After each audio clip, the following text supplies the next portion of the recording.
Hello everyone, it is me, I am back with another video, and today we're going to be talking about art block. In my experience, there are two main types of art block. There's the kind where you really want to draw, but you can't think of any ideas. Then there's the one where you have a ton of ideas and you just can't seem to draw them. And then there's the secret third option that's just a mix of both. When you've got that one, you know you're in trouble. I'm personally going through the second one, so here's 8 tips to escape art block. Hopefully they work. Tip number 1.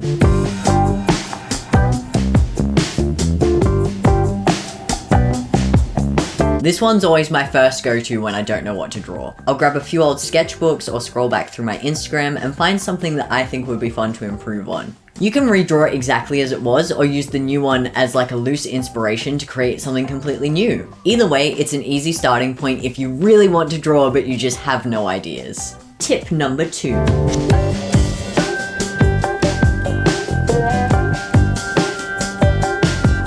This doesn't necessarily mean that you have to rush out and spend all your money on new art supplies, unless you want to, of course. It may just mean pulling out art supplies that you haven't used for a really long time, or changing up the way that you use your current supplies. I know that when I'm drawing, I sometimes fall into this very rigid method of sketch, line art, watercolor. So sometimes just doing something lineless or outlining in colored pencil or skipping the sketch stage entirely is enough to make the process feel a little bit different and a little bit more exciting. Or if you want a completely new experience, just go out and try an art supply that you've never used before. Oh, bonus tip, if you have friends who are really into art, you can swap art supplies so that there's no pressure to spend a whole lot of money on art supplies, but you can both like get a feel for what you like and what you don't like. Tip number 3.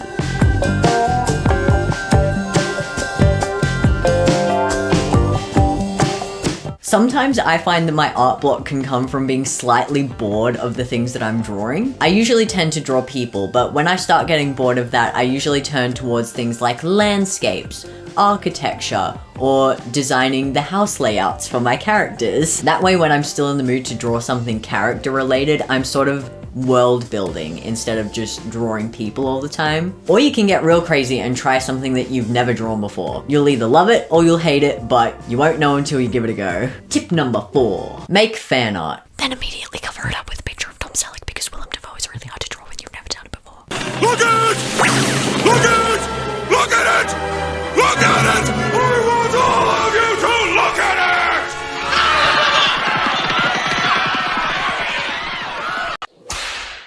Tip number 5.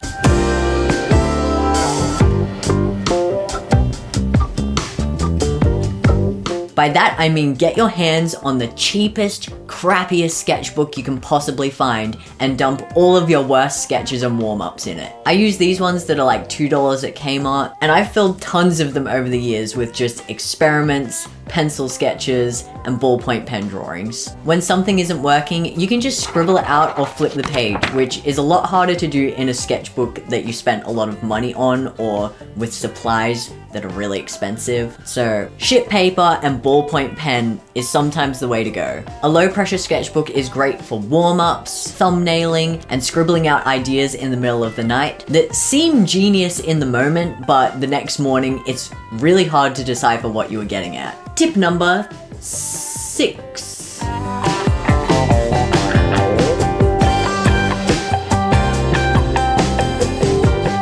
A change of scenery can be a great way to get the creative juices flowing, and just help you step away for a moment. Unfortunately, we don't all have the luxury of wandering out into a scenic field in the middle of nowhere, but even something like a backyard or a public park or a cafe, if that's somewhere that you like to go, can be enough to just get that inspiration happening. And if the weather's bad or you just don't feel like going out, sometimes it's honestly just enough to move from your regular spot in the house to somewhere else, maybe from your desk to the living room, from your bed to the floor. You could even get real cozy and put like blankets and pillows and like make a little pillow fort and string some fairy lights up, grab a cup of tea, like make it a whole cozy moment. Treat yourself. Tip number 7.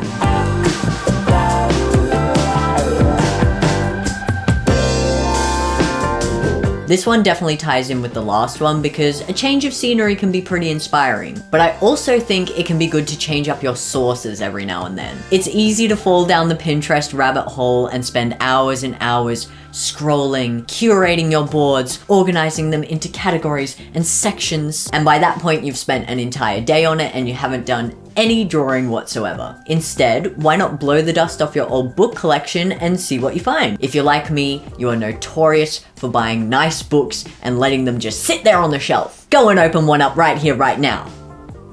I'll wait. But if you're not a collector of books, you could always draw your favorite trinkets, some old family photos, or even some of the creatures that occupy your house. One of my personal favorites is to put on a movie and tell yourself, I'm gonna draw while I watch this movie. I'm gonna draw what I see, and then just get completely locked in and watch the whole thing without even putting pencil to paper. Tip number 8.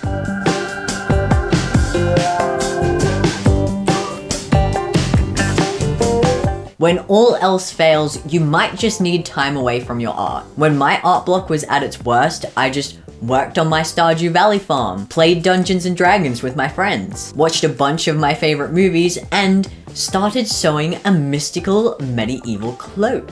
Don't put pressure on yourself to be super creative, but if you do still have the itch to make something, learning a new skill or picking up a new hobby can be a huge help during those times where you still want to feel productive. And finally, bonus tips.